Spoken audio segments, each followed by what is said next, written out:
সব ক্লিয়ার।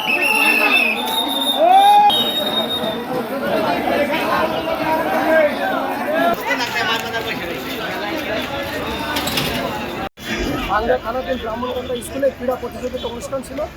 একেবারে ক্রীড়া শেষের পর্যায়ে ফুটবল খেলাকে কেন্দ্র করে দুই গ্রুপের ভিতরে সামান্য কাটাকাটি ঘটনাকে কেন্দ্র করে একটা দ্বন্দ্বের সৃষ্টি হয়। দুই গ্রুপ বিভক্ত হয়ে গোলমালের সৃষ্টি হয়।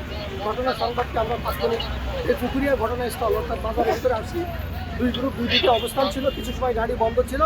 আমরা তাদেরকে দুই দিকে সরাই দিয়ে পরিস্থিতি নিয়ন্ত্রণ করছি, গাড়ি চলাচল স্বাভাবিক হয়েছে। এখন পর্যন্ত হতাহতের কোনো তথ্য আমাদের কাছে নাই, আর পরিস্থিতি স্বাভাবিক আছে। দুটি গ্রুপে কারা কারা আপনি বলেছেন, প্রধান গ্রুপের কারা কারা নেতৃত্ব দিয়েছে কেন এটা জানা গেছে? এটা এখনো ক্লিয়ার না, আমি তদন্ত চলতেছে, তদন্ত পরে এই বিষয়টা আপনার বিস্তারিত